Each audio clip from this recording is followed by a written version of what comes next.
maritime minuit 20.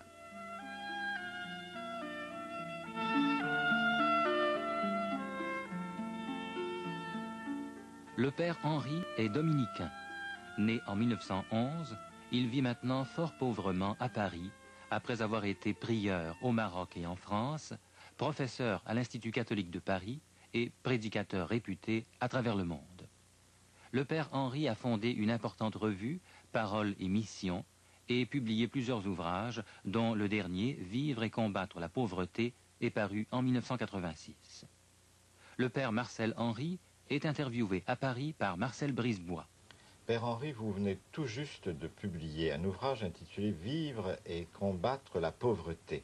Le titre en lui-même est déjà étonnant, mais si je prends simplement le mot « pauvreté », dans le langage de l'Église, dans le langage des ecclésiastiques, on était plutôt habitué à entendre « bienheureux les pauvres ». Alors pourquoi combattre la pauvreté?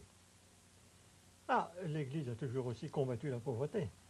Elle a essayé de relever les pauvres, de sortir les pauvres de leur pauvreté, de leur misère. Celui qui meurt de faim, celui qui n'a pas de logement, etc. L'Église a toujours essayé de l'aider. Il y a des caritas dans le monde entier, il y a des miséricordes, il y a des adveniat, il y a des secours catholiques, partout. Oui, mais alors c'est l'aumône, c'est la condescendance à ce moment-là. Vous dites aumône condescendance, mais ce n'est pas le sens traditionnel. Non. Oui, l'Église aide en partageant, en essayant de demander. Depuis l'origine de l'Église, il y a des diacres dont le rôle propre, c'est justement le secours des pauvres. Les diacres dans les premiers siècles avaient un rôle extrêmement important, étant donné qu'ils étaient chargés des finances de l'Église pour les pauvres. Dans cette perspective-là, Père Henri, il s'agit donc de partage, c'est-à-dire, au fond, que les riches soient moins riches pour que les pauvres soient moins pauvres. Alors que, dans une perspective politique, on voit les choses différemment. On voudrait que les pauvres s'enrichissent, non seulement dans nos pays, mais aussi dans les pays dits du tiers-monde. Oui. Il y a donc un combat politique qui souvent est occulté, qui a été occulté par le christianisme. Occulté par le christianisme? Oui. Pourquoi occulté par le christianisme? Parce qu'on enseignait la résignation aux pauvres. C'est-à-dire qu'on enseigne à chacun, n'est-ce pas, d'accepter la volonté de Dieu. Mais la volonté de Dieu, c'est que nous devenions ce que nous sommes appelés à devenir. Et par conséquent, que nous devenions davantage hommes. Et on ne peut pas devenir davantage homme si on n'a pas les moyens de le devenir. Nous sommes chair et esprit. Si je ne mange pas, eh bien, l'estomac affamé, la pointe d'oreille, je ne peux pas apprendre, je ne peux pas étudier, je ne peux pas réfléchir, etc. Et si je ne sais pas lire, je ne peux pas me cultiver. Par conséquent, tout cela, l'Église l'a favorisé, a aidé à le faire. Mais il est certain que la résignation, ça ne peut pas se placer à ce niveau-là. C'est comme pour la souffrance. On doit lutter contre la souffrance jusqu'au bout. Et puis là où on ne peut plus l'éliminer, dire Seigneur que ta volonté soit faite. C'est facile à dire, bien sûr. Mais enfin, je dis la théorie, mais même le Christ a dit Père, que ce calice s'éloigne de moi, mais que ta volonté soit faite. C'est ce que doivent penser les malades, les souffrants, ceux qui sont dans l'épreuve, etc. Il faut toujours chercher à en sortir. Il faut toujours chercher à sortir de la pauvreté. Pour les pauvres, il n'y a pas de question. La première chose, c'est d'en sortir. Et dans toute la mesure où on ne peut pas en sortir, accepter que la volonté de Dieu soit faite. La résignation vient en dernier lieu. Elle n'est pas au point de départ. Oui, puis je n'aime pas beaucoup le mot résignation, parce que le mot résignation signifie qu'on a tout lâché, qu'on a baissé les bras. Or, on doit toujours, en même temps qu'on accepte la volonté de Dieu, essayer de lutter contre la pauvreté que l'on a. La volonté de Dieu est qu'on lutte contre pour devenir ce qu'on doit devenir. Si je vous comprends bien, c'est d'abord aux pauvres eux-mêmes à lutter contre leur pauvreté. Oui, certainement. Les pauvres, spontanément, ils le font, ils cherchent à sortir de leur pauvreté. Pour eux, c'est le problème. Je me souviens dans un congrès sur la pauvreté, n'est-ce pas, chacun se demandait comment être pauvre dans l'Église, comment les religieux peuvent-ils mener leur vie de pauvreté, etc. Et puis un Africain a dit, vous savez, c'est très joli de dire ça, mais pour nous les pauvres, la seule chose qui compte, c'est d'en sortir. D'en sortir. Voilà, ça c'est vrai, c'est la pauvreté. Et celui qui n'a pas lutté contre la pauvreté ne sait pas ce que c'est que d'être pauvre. Mais alors vous-même, Père Henri, comment pouvez-vous parler de pauvreté? Vous appartenez à un ordre qui vous nourrit, qui vous loge, qui vous donne des vêtements, etc. Donc vous n'êtes pas vraiment un pauvre. Eh bien, justement, c'est la question. Ça, vous posez la question qu'il faut poser, c'est sûr. C'est très vrai, c'est très difficile. Très difficile. Le Père Gutiérrez dit, je l'ai mis en exergue de mon livre, n'est-ce pas, le pauvre, c'est celui qui n'existe pas. Et voilà. Et il dit, moi, je suis prêtre, je suis théologien, je suis intellectuel, j'ai de la culture, etc. J'existe. Mais le pauvre, c'est celui qui n'existe pas. Alors, le religieux, par définition, eh bien, il existe. Il existe, il a de la santé, généralement. S'il est trop malade, on ne l'accepte pas en religion. Il sait lire et écrire. S'il ne sait pas, aujourd'hui, on retarde son entrée en religion, jusqu'à temps qu'il sache. On lui fait passer des examens, etc. Il a des relations humaines, il a un bon rapport à autrui, généralement. Il a de l'affection, il a été aimé, etc. Enfin, tout ce dont le pauvre souffre. Alors il a un profil de riche. C'est nécessaire. Comme le Christ, si j'ose dire, qui, en vertu de son humanité, de son cœur, de son intelligence, avait un profil de riche. Hein, si j'ose dire. Il s'est fait pauvre, il est venu au milieu des pauvres. Alors pour nous, c'est difficile. Mais nous venons au milieu des pauvres, justement, d'abord parce que le Christ s'est fait pauvre, et puis ensuite pour venir en aide aux pauvres, pour vivre avec eux. Vous allez un peu vite pour moi, Père Henri, parce que vous venez de dire que le Christ était, au fond, un riche, il avait un profil de riche, et vous ajoutez, il s'est fait pauvre. Et si j'ai bien compris, vous demandez un peu la même chose aux chrétiens qui pourraient être riches, vous leur demandez de se faire pauvres. Alors, oui. Je voudrais que vous m'indiquiez comment peut se faire ce passage. Eh bien, c'est saint Paul qui le dit dans la deuxième épître aux Corinthiens, n'est-ce pas, et que le Christ, de riche qu'il était, s'est fait pauvre pour nous enrichir de sa pauvreté. C'est subtil, mais au fond, il veut dire que le Christ, qui était Dieu, s'est fait homme pour nous enrichir, en se faisant homme, de sa divinité. Et de tout ce que sa divinité donne à son humanité, de la qualification humaine que donne sa divinité.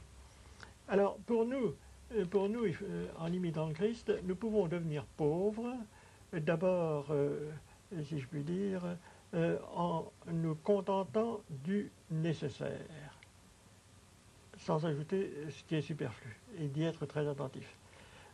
D'autre part, en partageant tout ce dont nous disposons, et puis en nous rapprochant des pauvres.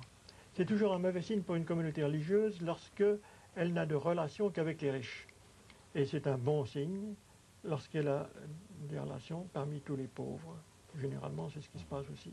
Ça, c'est vrai, Père Henri, pour les religieux, mais les chrétiens mariés, les chrétiens qui ont des enfants, est-ce qu'il n'est pas normal qu'eux désirent avoir une certaine aisance, une certaine richesse, accroître le patrimoine afin de donner davantage à leurs enfants? Alors, ce discours tenu souvent par des religieux sur la pauvreté a de quoi parfois choquer beaucoup de chrétiens fidèles. Oui, mais n'est-ce pas, il est normal. Il est normal que celui qui est père de famille pense d'abord à ses enfants.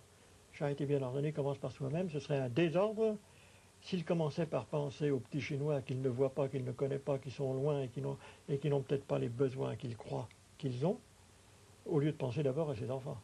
Ou bien le père de famille ou la mère de famille qui serait tout le temps tiré à hu et à dia parce qu'elle s'occuperait de mouvements apostoliques ou d'autres mouvements spirituels et qui ne penserait plus à sa maison. Saint Paul dit à son disciple Timothée, celui qui ne s'occupe pas de ceux qui sont dans sa maison, il a renié la foi, il est pire qu'un infidèle, qu'un incroyant. Il est pire qu'un incroyant. Bon, charité bien ordonnée commence par soi-même. Mais l'idéal, c'est le partage. C'est le partage. Dans la Bible, dans la Torah, dans la loi de Moïse, il dit, vous n'aurez pas de pauvres parmi vous. Il n'y aura pas de pauvres. Par conséquent, il faut que ceux qui ont moins, on pense à eux, on leur donne. Il faut partager. Et alors, bien sûr, cela n'a pas duré. Dans le désert, il n'y avait pas de pauvres, mais quand on est arrivé dans les villes de Canaan, ben, il y en a qui sont enrichis, d'autres qui sont appauvris, etc. Alors cette loi est devenue comme une espérance messianique. Et on pensait qu'au dernier jour, eh bien, il n'y aurait pas de pauvres et chacun aurait selon ses besoins.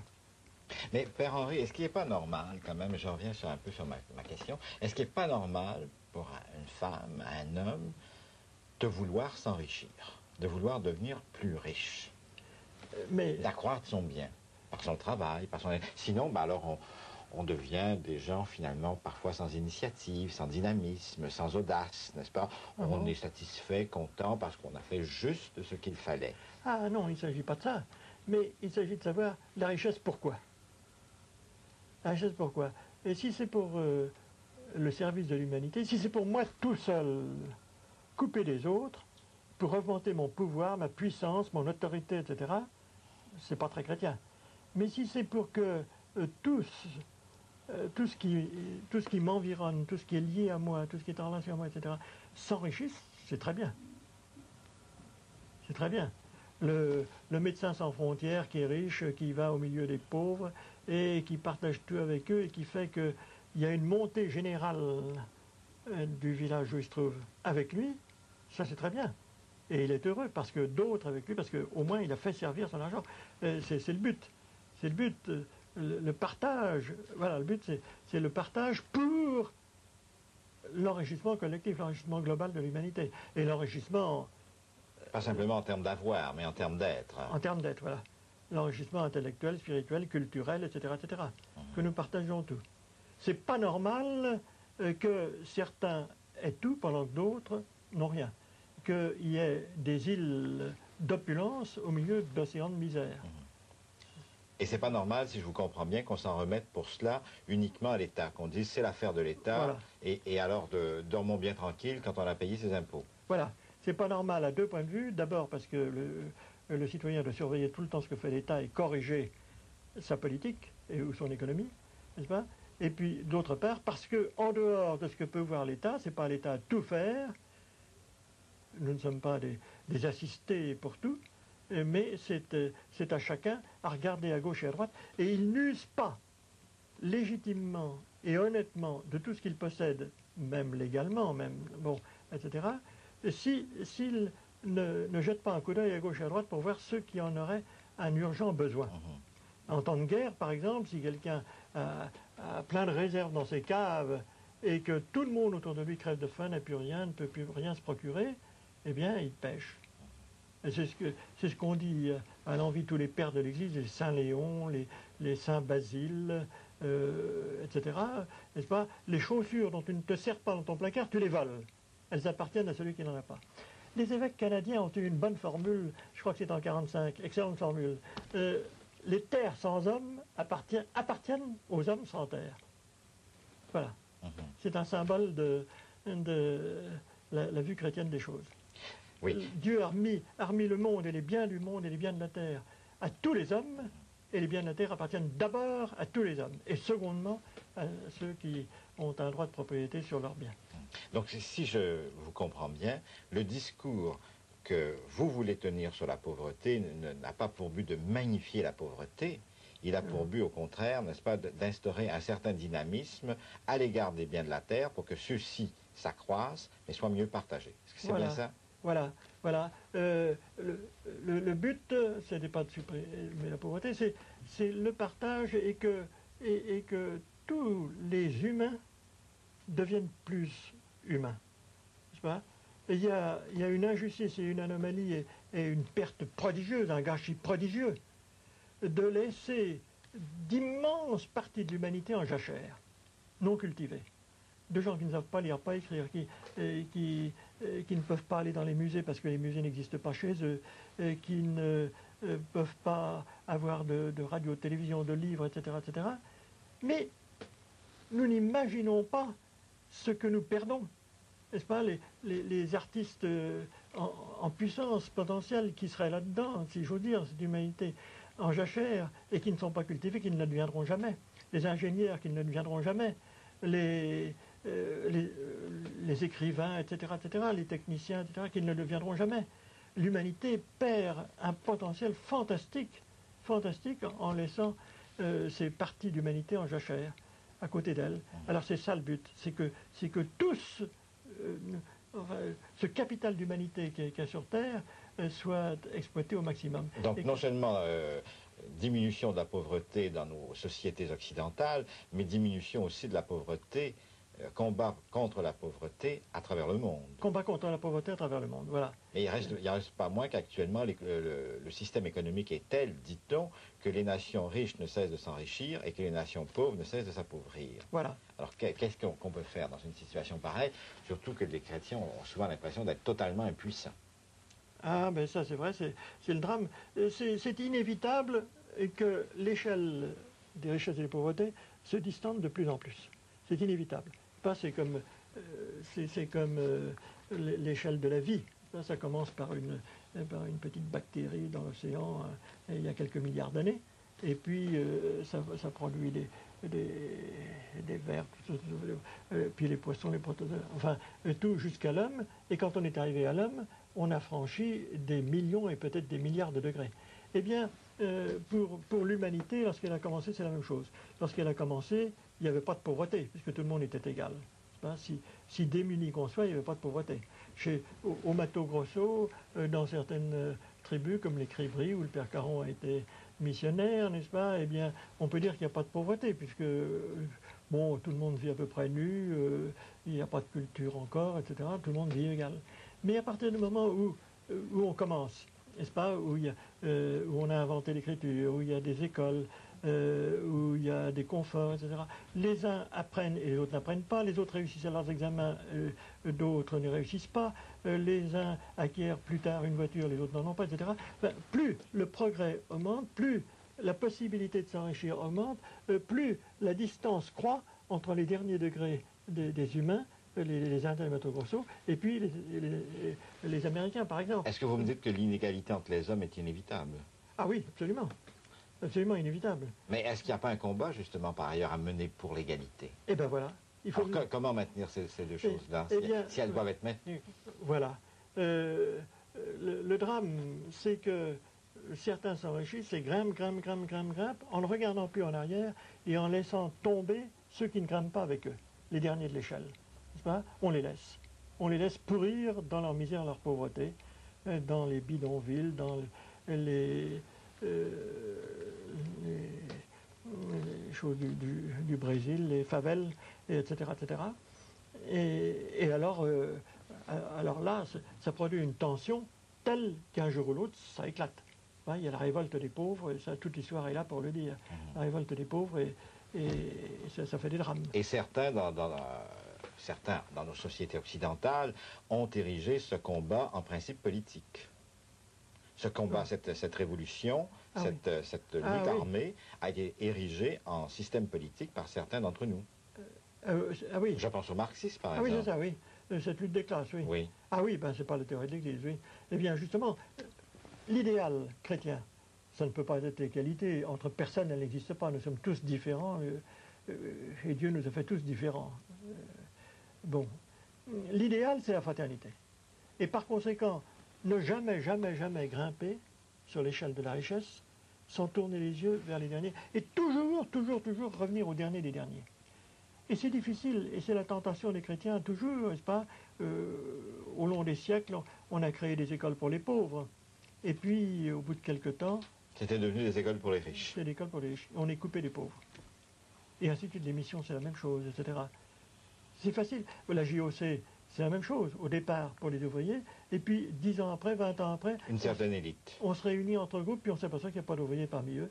Moi, j'exagère un petit peu, mais c'est souvent comme ça, que ce sont des employés, des petits cadres, etc., tout petits, n'est-ce pas?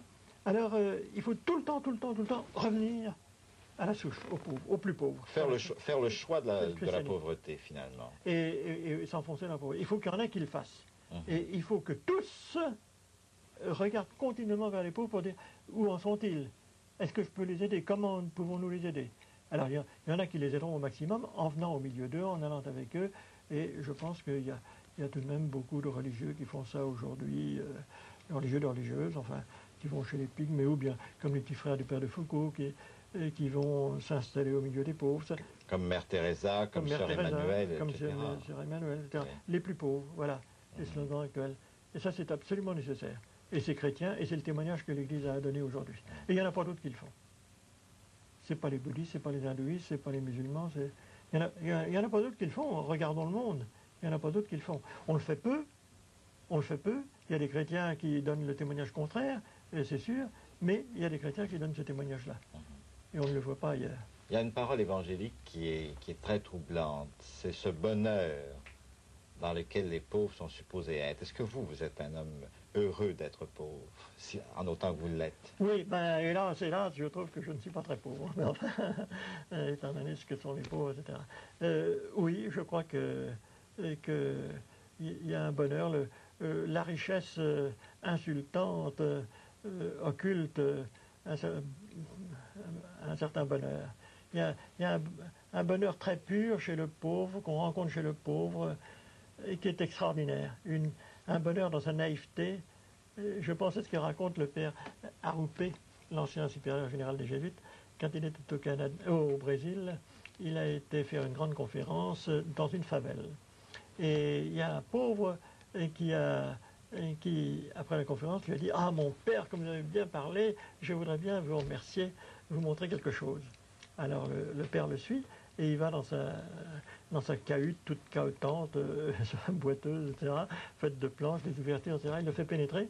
Et il y avait une grande ouverture, au fond, là, dans sa cabane, et puis un magnifique coucher de soleil. Regardez, mon père, comme c'est beau. C'est ce que je voulais vous montrer pour vous remercier. C'est superbe, n'est-ce pas? Alors on ne voit plus que le cœur du pauvre. On ne voit plus ce qu'il donne, le prix qui y est attaché, l'étiquette, etc. On ne voit plus que le cœur du pauvre. Mais vous, je reviens à vous.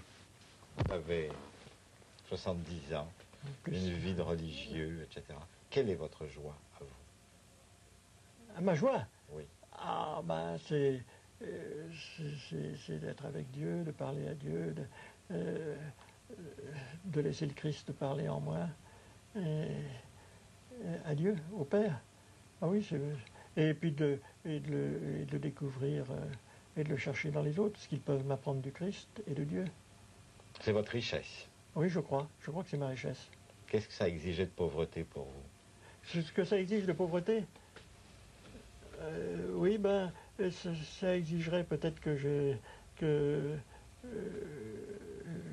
je me ramasse davantage sur moi-même, peut-être, mais enfin, il y a une mesure à trouver entre revenir à son cœur et au Saint-Esprit qui a été répandu dans notre cœur, et comme dit saint Paul, et d'entendre le cœur du Christ battre en chacun de nous.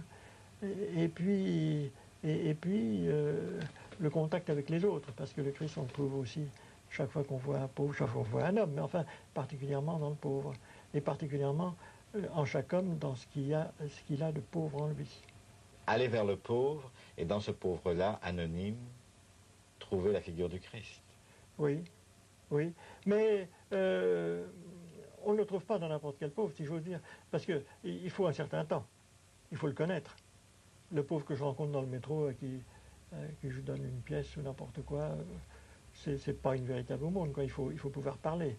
Il y a un don de parole qui est nécessaire, il y a un échange de paroles qui est nécessaire pour trouver cela, pour découvrir le cœur du pauvre. Donc l'aumône donnée du bout des doigts ne suffit pas? Oh, elle peut être nécessaire, elle peut être ce qui est demandé toute la journée, n'est-ce pas? Mais ça ne suffit pas, il faut... Justement, il faut un contact. C'est ce que veut Mère Teresa.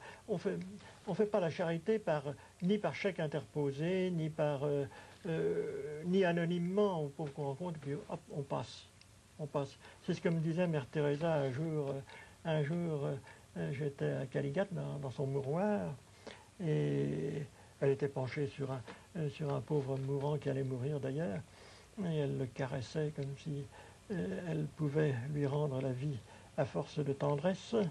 Et puis elle me dit, mais regardez là-bas, cette couche qui est vide en ce moment, mais il y a un malade, enfin, qui vient de mourir, que nous avions ramassé, et qui m'a dit, ma mère, j'ai vécu toute ma vie sur le trottoir comme une espèce de voleur cherchant la bouchée de riz à voler par-ci, par-là, la piécette à attraper. Tout le monde me passait à côté, me jetait ceci, me jetait cela, cherchait à agripper, à voler quelque chose pour manger.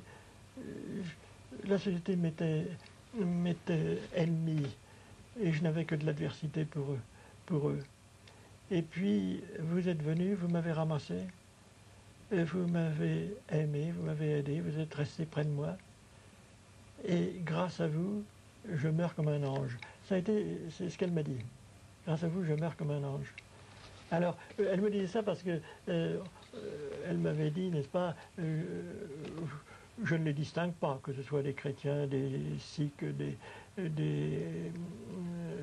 jaïnistes, des hindouistes, des bouddhistes, des musulmans, il y a de tout. Il y a de tout, pour moi, ce sont toujours les mêmes. Mais à chacun, je donne le baptême de l'amour. Ah, qu'est-ce que c'est que le baptême de l'amour? Alors elle m'a dit ça, et elle m'a dit, ben voilà, c'est ça le baptême de l'amour. Il nous aime, il se tourne vers nous, et à travers nous, ben c'est Dieu qui voit se pencher sur nous. Père Henri, je vous remercie. Rappelons que le père Henri, qui est dominicain, vit très pauvrement dans un petit réduit à Paris. Il a 75 ans. Il a publié en 1986 « Vivre et combattre la pauvreté » aux éditions du Cerf, « La longue marche de l'Église » en collaboration avec Jean Chéligny chez Bordas en 81, l'autre « Questions actuelles sur le mariage » aux éditions SOS en 76 et « Les difficultés d'aimer » au Cerf en 1969. Mais ça n'a pas duré une demi-heure cette fois-ci? Oui. Ah, si? Ça dure toujours une demi-heure.